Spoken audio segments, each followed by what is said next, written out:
Breaking news. CDF w'eggwanga Uganda Muhoozi Kainerugaba naye asazeewo n'ateeka eggwanga lya Amerika ku ntandaalo. Vidiyo eno njagala ogiwa obudde ogiwulirize bulungi nnyo byonna ebigirimu, ate nja kusaba onnyamba ogitambuze.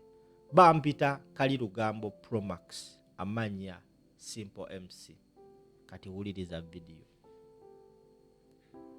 Na buli kati amawanga agasinga gavuddeyo okongratulatinga Museveni Yoweri Kaguta ku kalulu ke yakamaliriza.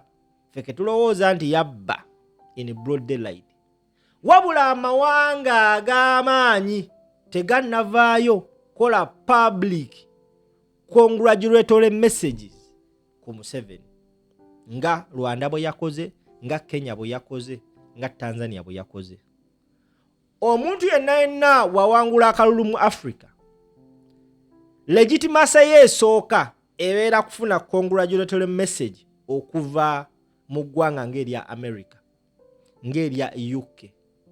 Na buli kati eggwanga lya America likyagaanye okukkiriza obuwanguzi bwa Museveni. Wabula kye bakola mu kifo ky'okukkiriza, baatandise okuvumirira akalulu.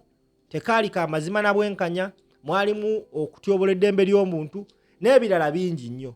Kino kyaviirako ne seneta akulembera akakiiko akakwasaganya amawanga US gekwatagana nayo amalala aka US Senate Foreign Committee okuvaayo n'avumirira ebyali mu kalulu. Bino byonna biva ku musajja ogwo Robert Kyagulanyi Ssentabo Bobi Wine. Kati bassebo ne bannyabo, an altercation has occurred between Uganda's CDF n'eggwanga lya America. A few minutes ago, Muhoozi Kainerugaba akoze eki? Njagala owulirize vidiyo eno. Uganda tuyinza okgenda mu kibooko, tuyinza okgenda mu dduka oba tuyinza okweyagala olubeerera. Kino kyo kirabika kiyinza sparkingawo something kye tubadde tutasuubira mu ggwanga Uganda. Wuliriza vidiyo. Egguli erikubiddwa ate nga liri ku alaali legit. Uganda General demands $1 billion yearly from US troops. It was last updated 10 minutes ago. Guno omukutu gwa exquence gy'ensonga zino.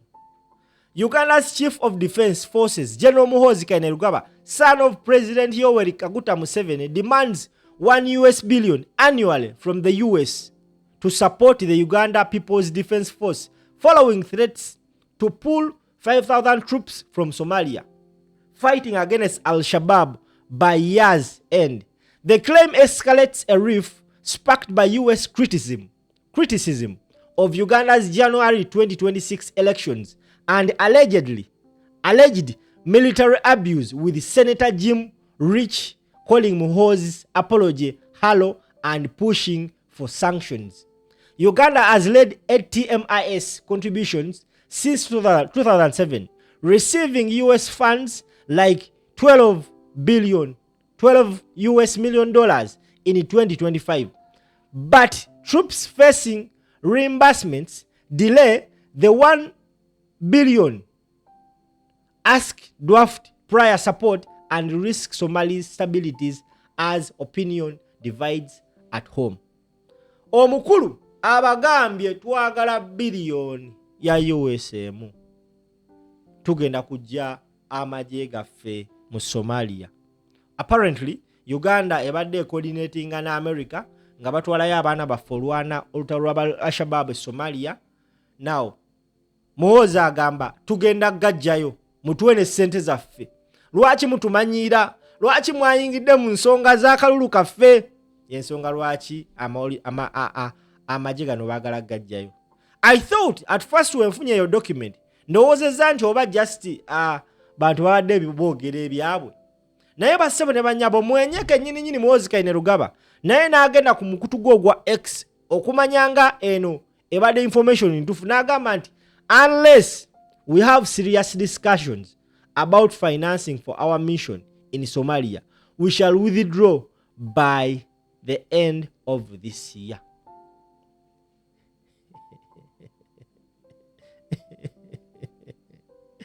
Ekitanda kya maama kirimu ebyo. Kujala soka kubuuza kibuuzo. Njala soka buuza kibuuzo. Do you really think America yeetaaga nnyo okukozesa amagye g'eggwanga Uganda? Kino just nkyebuuza nange simanyi bulungi. Ne someone can advise me accordingly. Do you think really America yeetaaga nnyo okukozesa amagye g'eggwanga Uganda? Weba nno neegetaaga nno kireka na basajja ab'amaanyi ebyaddala.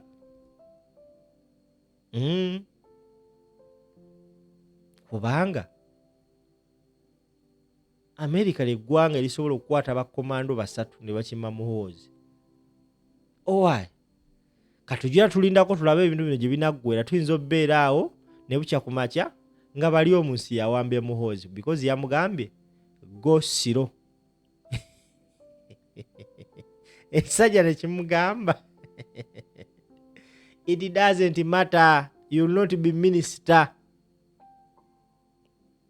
You will not be minister. Omukulu oyo senator oyavaayo okubanga ayogera ku mukulu Muhoozi because ensonga eno yavaawa by the way. Kansooka enkudireyo the genesis of everything. Senator oyo nga Muhoozi Kainerugaba amaze okukola post gye yadelitinga later on.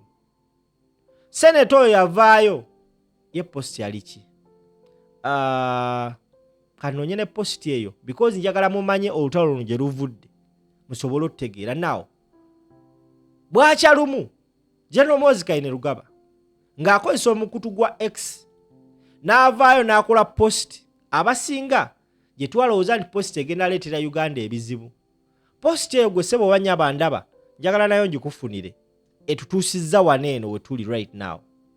Muhoozi Kainerugaba yavaayo n'akola post eyo n'agamba the very precious security cooperation between Uganda and the United States has been undermined for a decade now, since 2015, by unimaginative bureaucrats at the embassy. This is in spite of the excellent political relations between two countries. Nagamba, fellow Ugandans, because of the present situation where an opposition leader kidnapped himself and is missing, and according to our best intelligence, did all this in coordination with the current administration at the US Embassy in our country. We, as UPDF, suspend all cooperations with the current administration at the US Embassy in Kampala. This includes our work in Somalia. Eyo ye post Muhoozi gye yakola. Now olwamala okukola post endooza oluvannyuma lw'okwogera n'abakulembeze abamu omwali ambassador wa Uganda mu US Ayebale Adonia, Muhoozi was forced to delete the tweet. Lwakuba ffe twali twafuna da screenshot. Wabula n'amaliza ne bamugamba n'okwetonda weetonde. Generali bamufukamiza ku ttaka neyeetonda. Nakola tweet endala just after deleting the other one. Yakola tweet n'agamba nti I want to apologize to our great friends the United States for my earlier tweets that I have now deleted. I was being fed with wrong information. I have spoken with the US ambassador to our country and everything is okay. We are going to continue our military cooperation as usual. Musajja wattu olwategeera nti akoze ensobi, akabuli n'akajjawo ne yeemenya n'akakuttaka. N'agamba bannaye gunsinze munansonyiwa bannaye. Ng'alowooza eggwanga lya Amerika ligenda kumusonyiwa. Bassebo ne bannyabo, eggwanga lya Amerika teryasonyiwa Muhoozi. senator akulira Foreign Relations Committee, akakiiko akakwasaganya amawanga amalala agakolagana ne US, Uganda mweyita oba oliawo okufuna obuyambi mu ggwanga lya US. Akakulembera akakiiko ako n'akola post n'agamba nti Commander Muhoozi has crossed a red line and now the US must re-evaluate its security partnership, which includes sanctions and military cooperation with Uganda. The president's son and likely successor cannot just delete tweets and issue hollow apologies. The US will not tolerate this level of instability and recklessness, which America personnel, US interests, and innocent lives in the region are at stake. Ha. Senator olwatekayo post eyo. Banaye omanyi obeera ku TikTok waliwo ka sound yakagamba teekako tutandike, ne tuteekako ne tukukuma ne tukuba endongo ne tukuba omusajja bamukutte ku nsolobotto. Naawe gwe ssebo oba nnya bandaba. Abantu abawerako bavuddeyo ne baddamu Senator oyo nga Muhoozi Kainerugaba ayimba kayimba ka final kyekye ng'asitise bwe kye. In fact yamala ennaku nga takoze na tweet ennaku eziwera. Now simanyi oba kyekyabaddewo eyali yeetonze yakomyewo na captioninga post ya Senator Muhoozi Kainerugaba n'amugamba, my name is not Commander, my name is General Muhoozi Kainerugaba. What red line have I crossed according to you? You can reevaluate whatever you want as far as our cooperation is concerned, but you'll never demean and degrade us. You'll never make us your slaves. Hey. General Muhoozi yamugambye ekisooka nze tebampita Commander, nze bampita General Muhoozi Kainerugaba. Red line kije nasala. Yeah? Osobola okukola bukyonna kyonna ky'oyagala, tetubalinaako buzibu, kasita otatukakkanya tosobola kutufuula basireevu bo, baddu bo. Senator kyemmanyi obujulizi yabufunye. Uganda, bannayuganda ffe abaagala Uganda empya tulinda wuliriza Senator kyanaddamu. Agenda kuddamu na tweet oba tuwulire bulize kipapula nti no, I the president of the USA, I command to bring him like we bought Maduro. Neba naye tuyinza okwo. Kwolaba abasiraamu bajja kulya n'embizi. Nabadde John Diwani n'abakyali bange si basiraamu naye nga banyumiza embizi nga bwewooma. Naye nabadde njagala mbakuba emigo naye nga sisobola bbaku. Naye kwolwo olunaku I Donald Trump, President of the United States of America. Kati bannayuganda balinda kipapula ekyo kyokka kyokka. Ye Muhoozi abagambe temugenda kummanyiira. Bali omunsi ammanyire nammwe mummanyire. Muhoozi ali mu kattu. Bali omunsi yamugambe nti go Misiro. Kati agambe America nammwe go Misiro. Abagambye twagala ssente zaffe oba amagye tugenda gajje Somalia twawukanenga mabina gaawukana gapama. Okategedde awi tugeza naye nze ndiwo okubawa lugambo.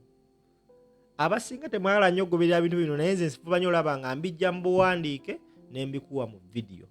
Because Abafrika twagala nnyo kusoma. For those of you abalina business nga wandyagadde okugiranga, please osobola okukozesa emikutu gyaffe tuweereze message ku namba eri awo wansi ate tubeere nga tukuyambako okwongeza ku sales zo. Jolo Quality Properties bagamba at only 1.5 million osobola okuba ng'ofuna plot okutandikira kakadde kamu n'ekitundu n'ogenda waggulu. Gwe nawe neyandyagadde akanamba akakali awo wansi kakubeko omukyalo oyo oyogere naye agenda kuba nga kuuli ebisingawo.